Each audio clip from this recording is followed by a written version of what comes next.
In a dense forest, nestled far from civilization, stood an old cabin, weathered and isolated.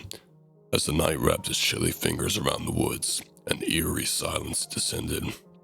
Inside the cabin, Sarah huddled by the crackling fireplace, seeking solace from the haunting darkness outside. Unbeknownst to her, a presence lurked among the trees. A chilling howl echoed through the woods, sending shivers down Sarah's spine. She brushed it off as a trick of the wind, but the air grew colder, and an ominous feeling settled in her chest. Faint whispers carried through the night, haunting Sarah's thoughts. Shadows danced on the cabin walls as the fire's warmth struggled against the encroaching cold. Suddenly, a series of scratches echoed from the door, scraping against the aged wood, signaling an unwelcome visitor. Fear clenched Sarah's heart as the scratching continued, growing more frenzied.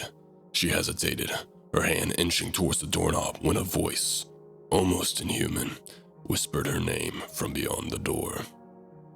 Trembling, she retreated, the flickering fire offering the only comfort against the encroaching terror. As the night dragged on, the cabin seemed fragile, having against the malevolent entity lurking outside. The wind howled a mournful tune, and the whispers grew louder, promising nightmares and horrors yet unseen. With each passing moment, Sarah's fear became palpable, suffocating her in its icy grip. The scratching ceased, replaced by an eerie silence that seemed more foreboding than the previous cacophony. Then, a sudden thud shook the cabin, and Sarah's breath caught in her throat.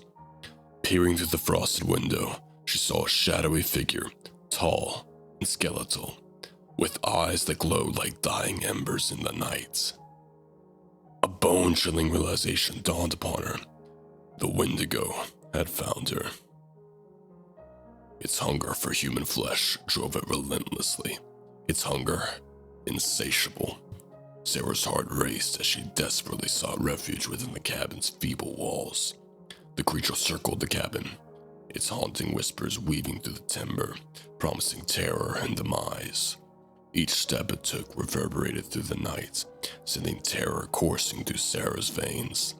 She barricaded the doors and windows, hoping against hope that the creature's hunger would wane. Hours passed.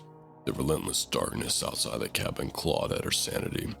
Just when Sarah thought she could endure any longer, the first light of dawn crept through the trees. The wendigo's ghastly silhouette dissipated into the morning mist, leaving Sarah shaken, but alive. As daylight enveloped the woods, Sarah emerged from the cabin, shaken by the night's horrors.